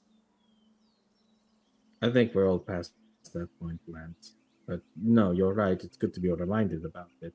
Just like it's good to remind you that sometimes a nice handshake or a headbutt could also be lethal and fatal. And to that end, I put the suggestion down to put her out as bait. Other alternatives are that when we do go gallivanting and hunting around for it, me and Barty are going to need to scry for it. If, in the eventuality that Arno isn't successful in managing to coax the fox out of the hole, Thranex, either way, will be discovered, we'll find him, and we will kill him. That I can be assured of. Either by my hand or all of our hands combined. Hopefully our kill-stealing friends, Arno and Seren, will do their jobs. Darren is still outside, so you did not hear that jab whatsoever. Of course. No. Well, I mean, I didn't. I think I set this outside, but it's fine for the purposes of, like, you know, immersion. It's also doesn't matter. Which is out of earshot. But everybody else that's been quite Tharavel, you've been quite stunned. Speak up. Use your tongue. Say your mind.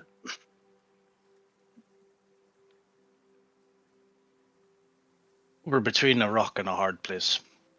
There's no right answer. I, like my brother, want to protect this child. But I can't see the right path to do that. Something to add Is she as well. here? Is she there with you, by the way? She's right next to us. She's talking, and that's why he's quite happily having this conversation. She'll just go, I'm not leaving. This is my home. Not going anywhere.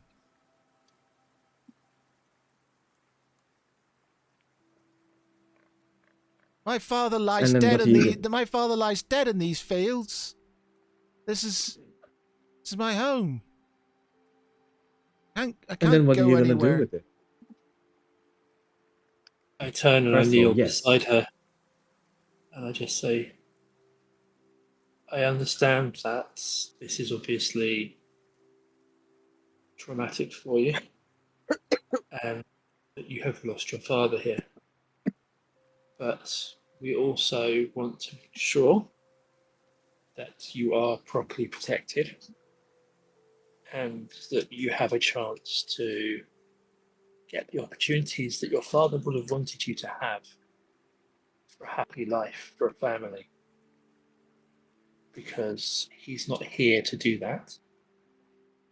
So, along with other responsibilities we have, we want to bear in mind what we can do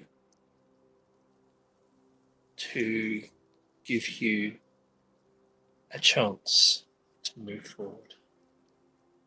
And we're not saying you need to forget your father. We're not saying that you have to pretend you're someone you're not. But please never doubt that one of our priorities is that you're safe, and that may not be here. But No.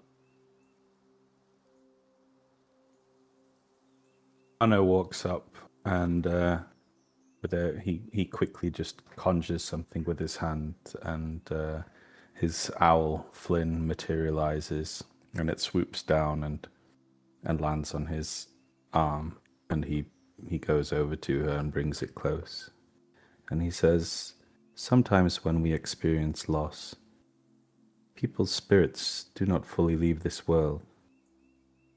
I lost my mother when I was young, and I went out looking for a sign. Now I have this little chap. This is Flynn. A part of me believes that my mother's spirit that gives me strength is somewhere within my owl and me. You cannot stay here.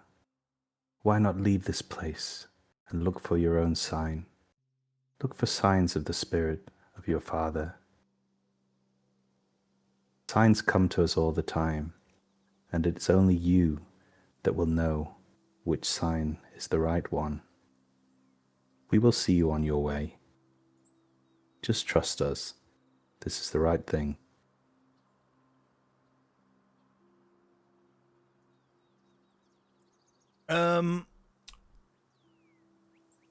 She doesn't reply. She sort of just sits there and looks at her food and sort of pushes her sausage around and, has a think.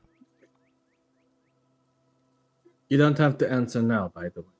You can take as much time as you need, but there will be a point where we'll need to leave. And we are obligated not to leave you behind, but you cannot stay here either. And there is a point where we are not going to force you.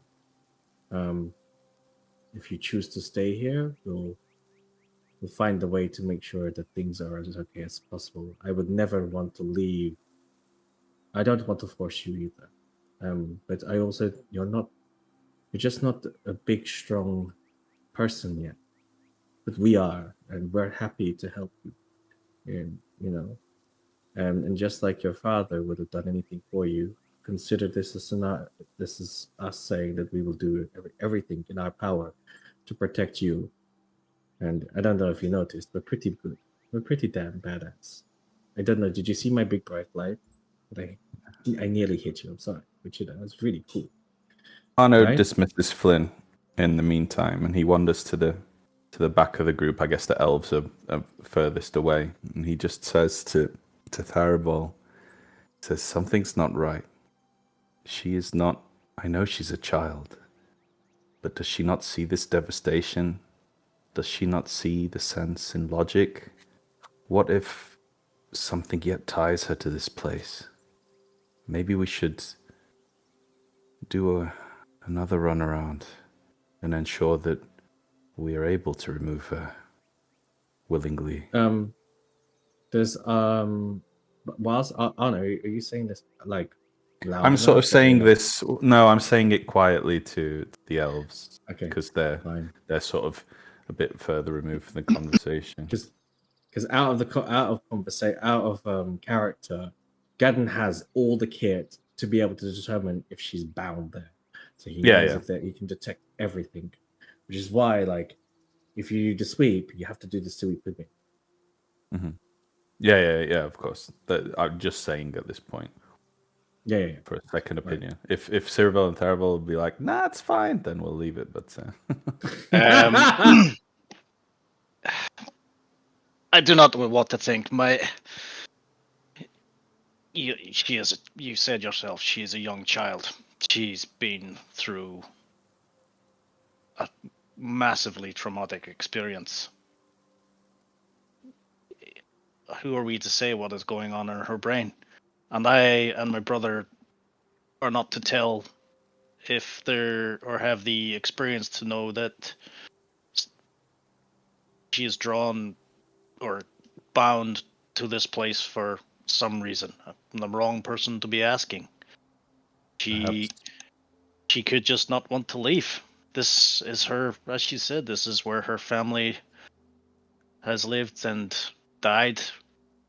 I can understand that. cocks an eyebrow and he says, Tharibol, my dear friend, I'm yet to meet anybody who I cannot convince with my words. And he looks over and tries to get Gadden's attention, and he sort of waves and beckons him over and kind of shifts a look towards the girl so that she doesn't take heed. And then if Gadden comes over, he will. Although he will also just like, but since Lance is there, he says, "No."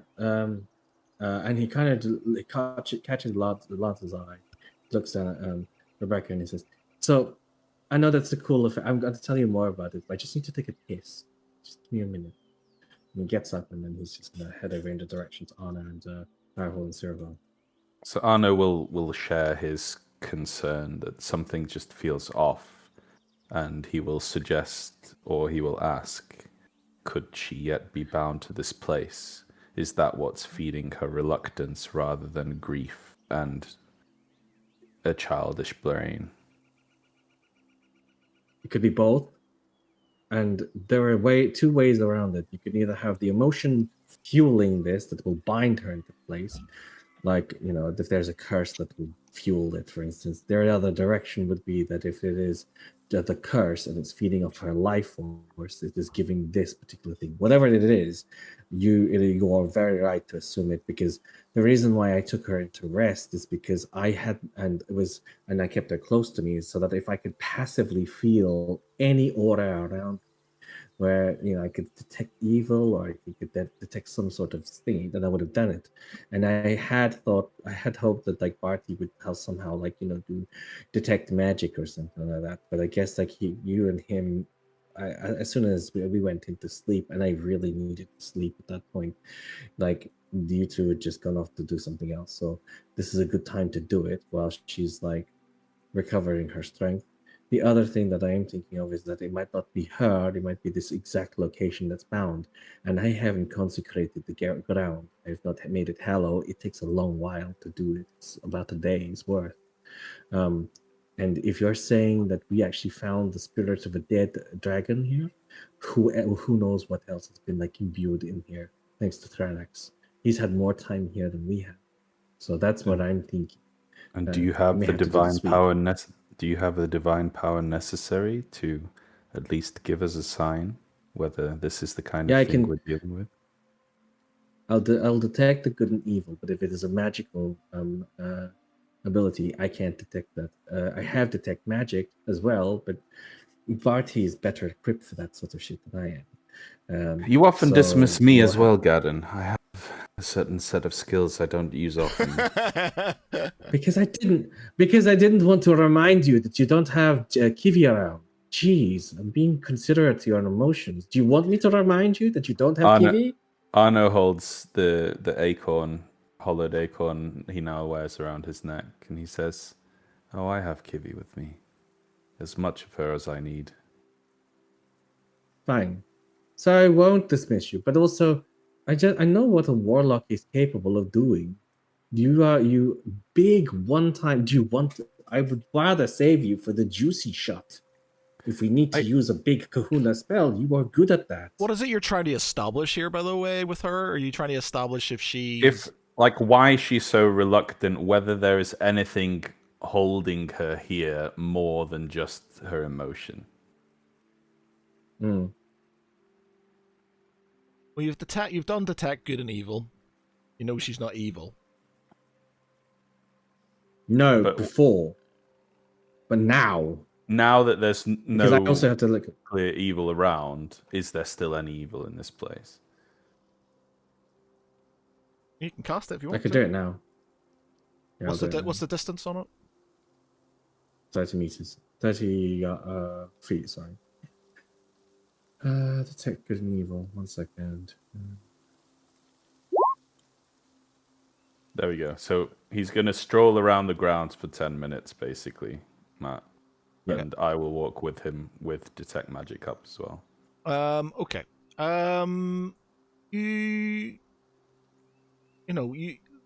You feel the good, there's some little twangs of slightly nudging away from good when you sort of kind of look at some of the party members, but for the most part it's it's good. And you're not feeling any evil in this vicinity. Magic wise as well.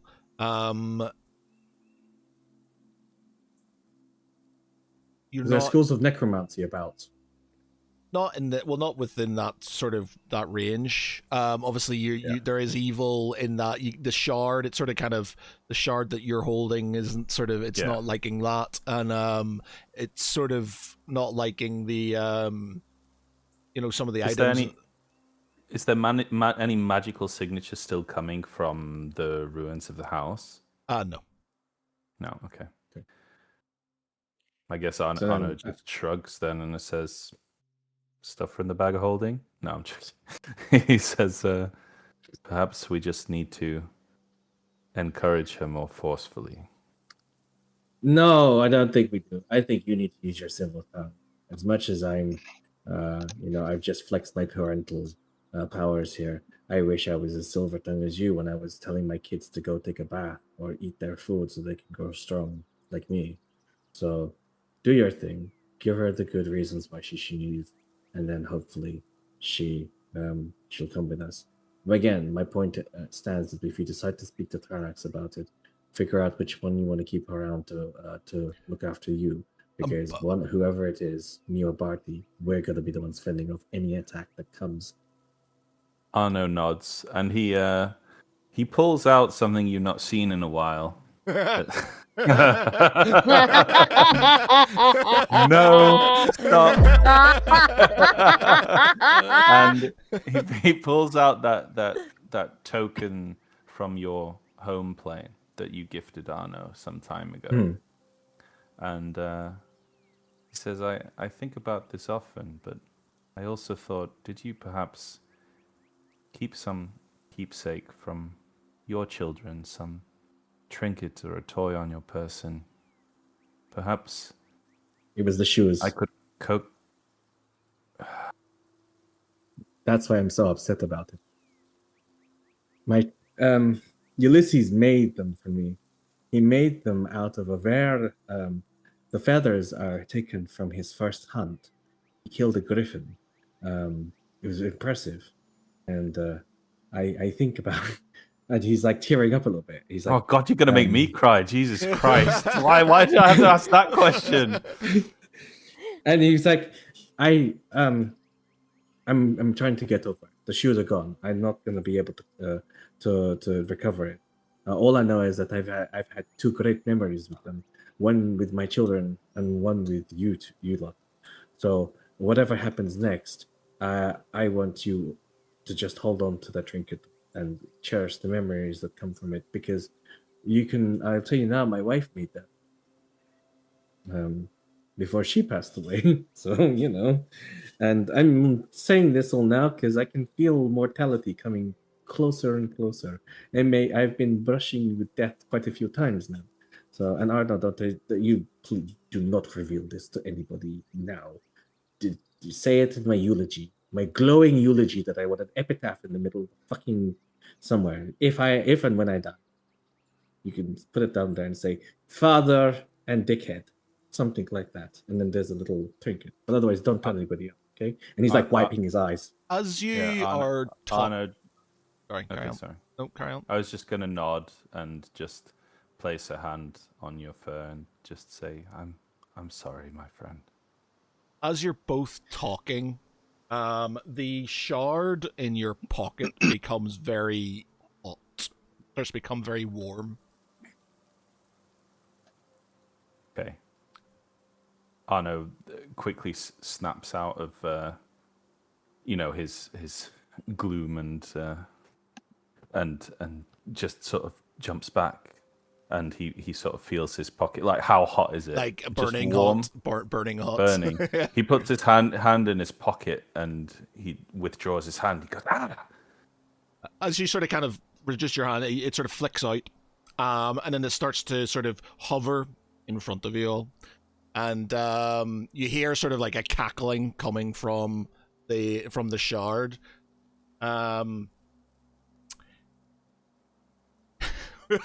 Roll initiative. From shard, and if the flea-bitten furball and the half-wit halfling have finished talking, I think we can get on with this. Till we meet again.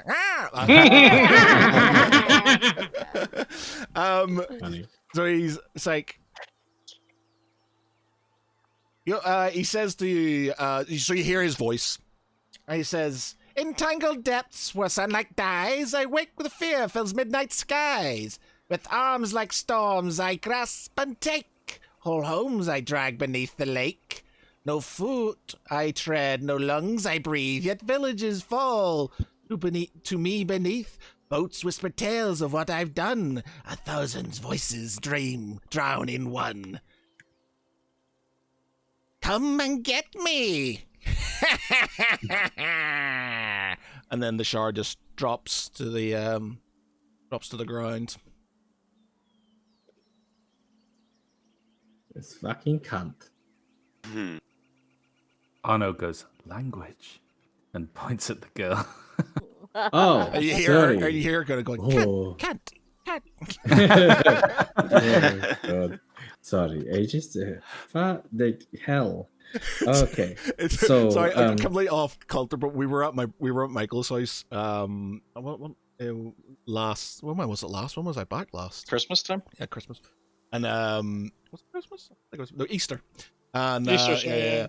And he had Old School on, and it's the bit where the guy's teaching them how to do the blowjob and stuff like that, and he's like cupping the balls and doing this, and Misa obviously walks in and sees this, and then goes to my mum, Gigi, what's this? And starts mimicking it, and Gigi's like, oh no.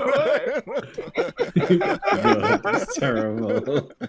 That's terrible. Terrible. Okay. You can do it properly. Arno will poke the shard with his finger to test if it's still hot. Yo, it's cool. It's quite cool. It's quite cool. Yeah. He picks it up and raises an eyebrow again. He's like, "So, that was Thranax. He's quite the character." We don't detect any good or evil from the shard other than the pure evil, though, right? Yeah, evil. And you'll sort of kind of seen like you will see like an image in the Okay, got it.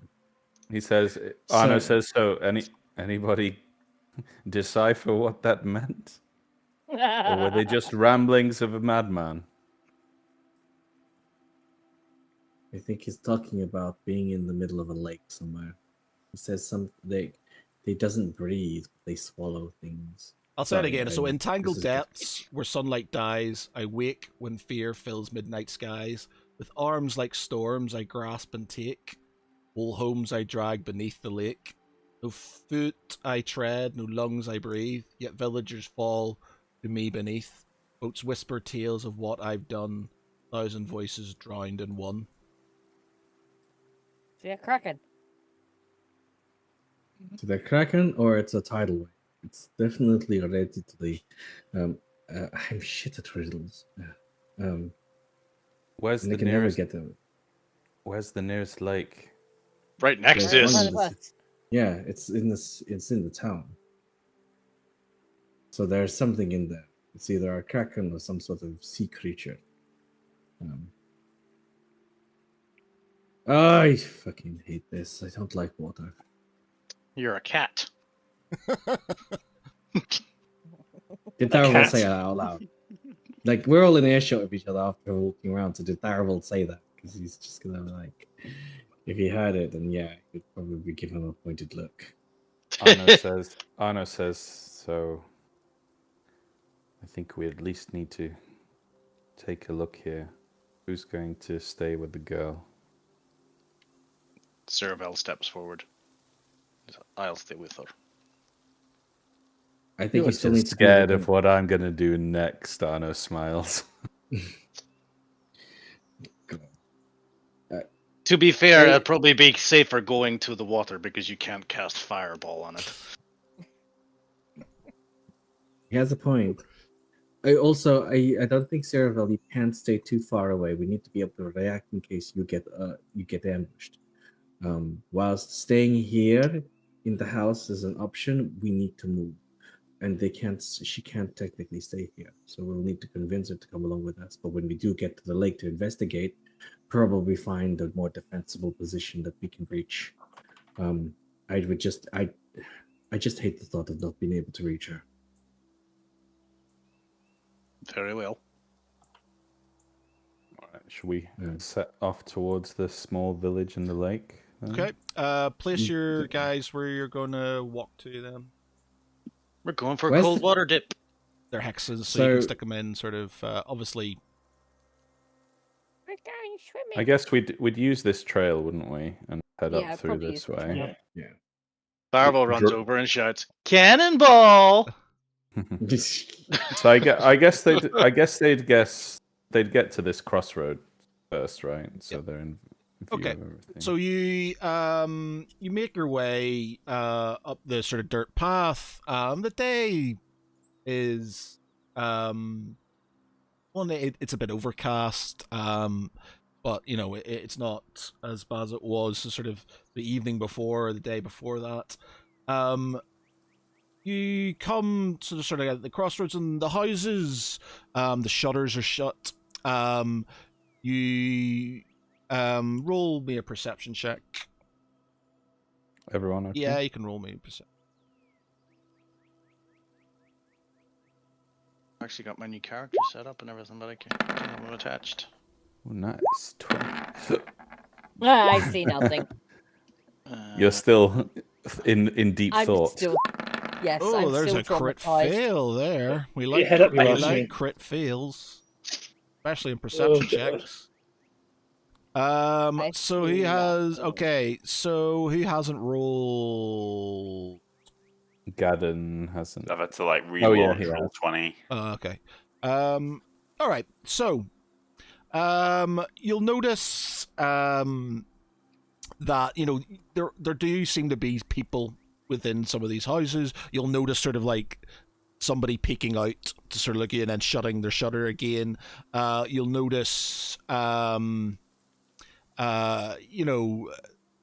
sort of you'll hear a voice sort of whispering in sort of kind of the background, but nobody's sort of coming out.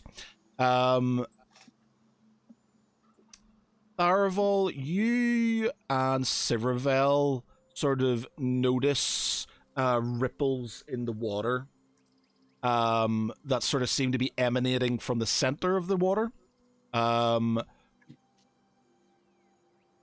But you're not. It's not. It's not sort of. You would expect sort of with wind. It's not. It doesn't seem to be sort of kind of. Natural. Natural.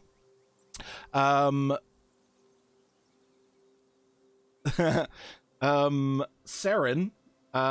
You. I see nothing. Yeah. You. Or sort you of- see the opposite. yeah. You sort of. You think you're pretty convinced that the village is deserted,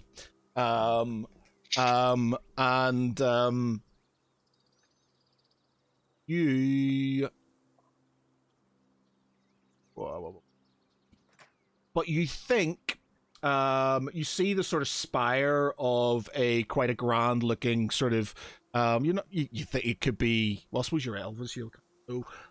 It's like a town, sort of like kind of like a town hall. It's not super grand, but it's quite a grand building. It's got a spire, and you're pretty confident you've seen sort of something in sort of glinting coming from the spire of that sort of building. Right. Does she step and poop again? Yeah. Would not be surprised at this point. It seems to be a thing. Oh shit! I'm not particularly like paying that much attention anyway because of what's going through my head right now anyway. So I sort of like I look up towards the spire and I swear I saw something up there. I'm pretty sure there is something up there. You can roll persuasion, by the way, just to say how confident you are that it's there is something there.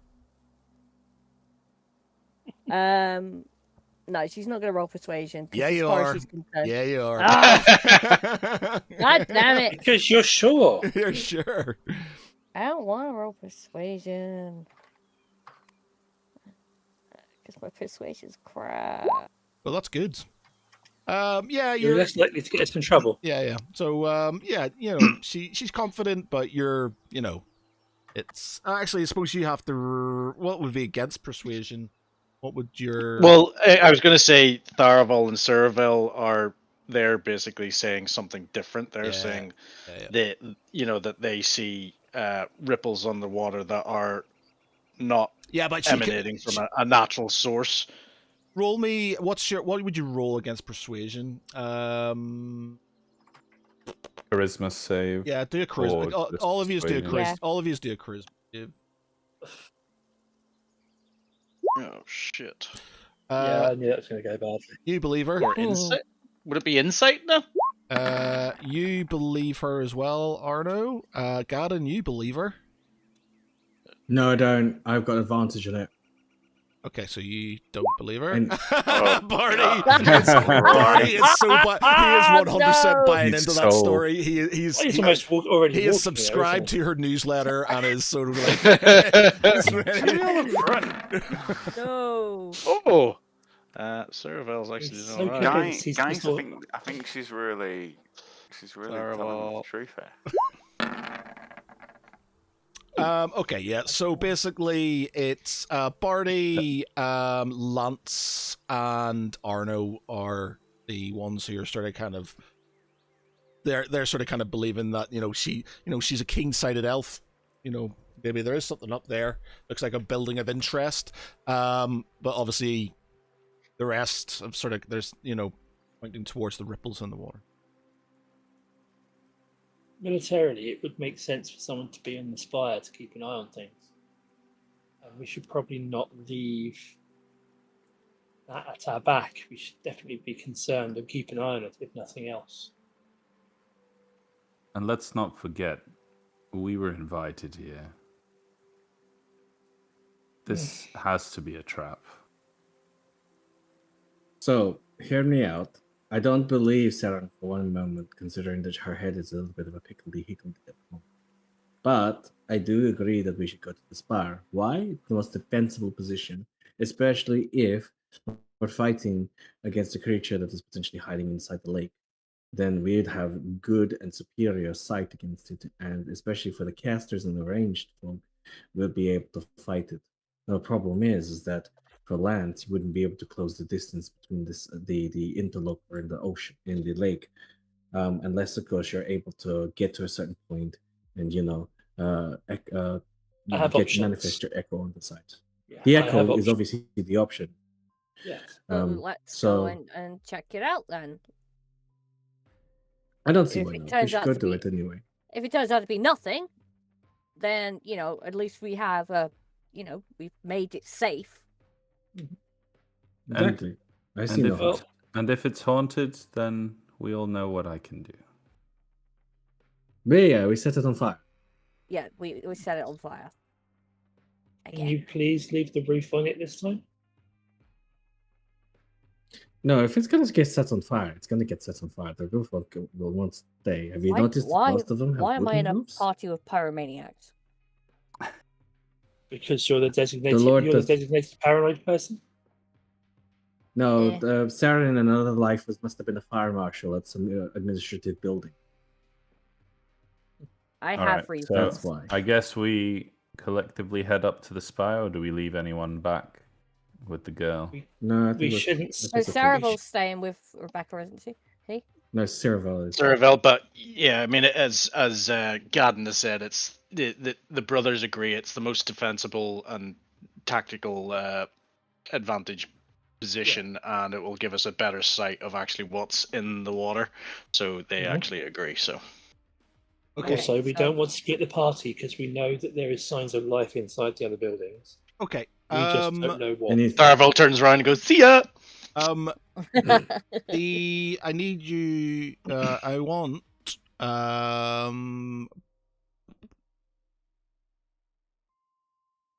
Avant. We're If I brother, can- Garin, Break free? Ceravel, and Tharavel to roll me another perception check.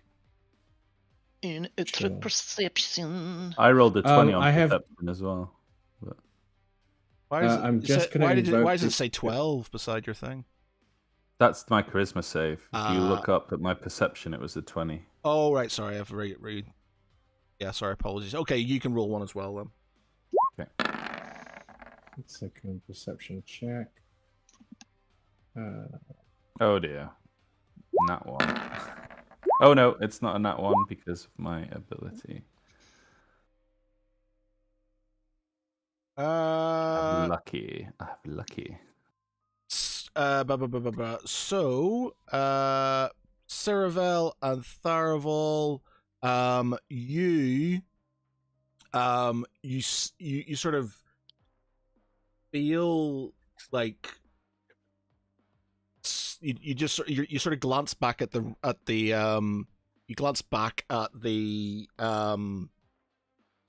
lake, and you see those ripples turning into like a V, and it starts coming straight towards the shore.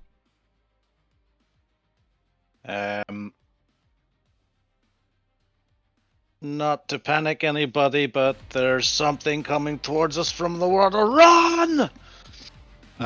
As you sort of this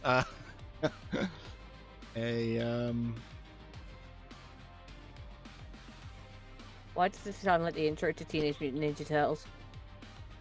I tried to think Oh, of something fuck off. harmless Uh, that couldn't possibly hurt us. a Fuck is What that? did you do? It's a kraken. Yeah. It's a kraken. you've dealt with a kraken before. You fought one with a boat. With boats. Oh yeah, but we had boats. Yeah. Okay, it comes up, and it lashes out. It sort of comes up. This huge tentacle comes down and smashes a house in front of it. You see a woman getting dragged out of the house and sort of devoured by this tentacle. Another one comes down, smashes down in front of you. And another one smashes down in the houses next, starts taking people left, right, and center from their homes. How close is the one that's smashed down in front of me? So it's going to be here. Did you see that? The green. I think I almost caught it. Yeah. Okay. So it's there. Um, It is late, 11:30. You can carry on a bit if you Oh, wish, Jesus. or we can carry that on sort of in the next session. I think next week, or it's I going should to carry end on up. the next session. Yeah. Or Yeah. we're We going at to least be here roll at 12. initiative. Yes, you can roll. You can roll your initiative.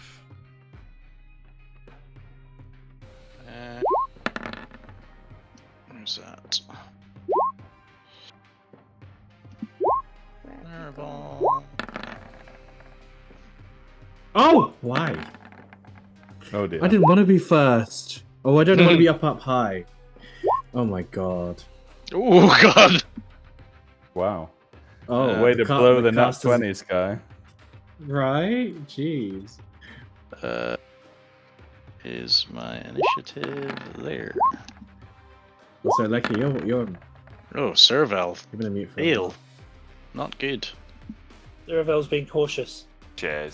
Cheers, Jack. He's looking after the girl. Well, his hand's full. Oh.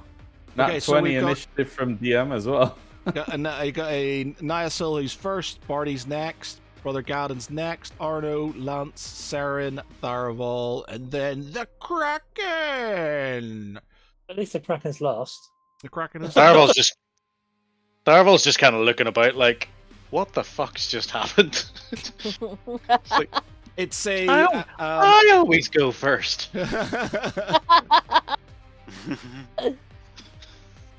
No, saucy.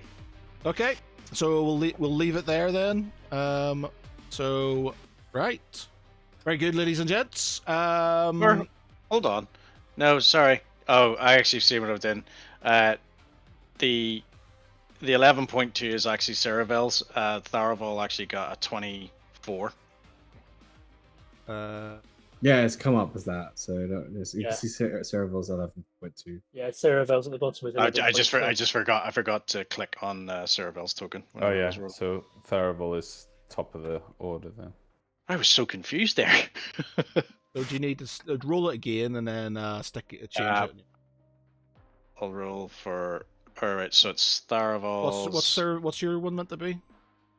Tharaval's is I've changed it. 24.2, So Yeah, Tharaval's that- now I've just changed 24.2, so it should be able to reorder. and then But now Cerevel. you need a Cerebral one. I'll do his now.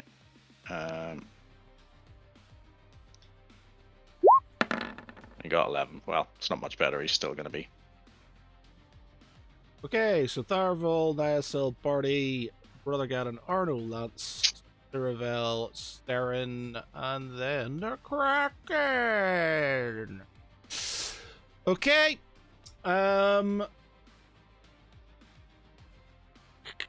Yeah, okay. We'll leave it there. For tonight, I've been Matt Gary. With me has been Conrad as Arno Jerkel. Good night, everyone. Michael is Tharaval Eldon. Good night, virgins. Yes, as Brother Gadden. Please keep your arms and extremities inside the boat whilst we experience turbulence. Barty. Lecky is Bartholomew Pringle. Ghost gives you a strange horn, don't blow it. Marcus Lance. Took a feather in his hat and called it calamari. And Vic as Saren Sanguine. It's not those kind of tentacles. Hentai! Right. Good night, everybody. Bye. No. Bye.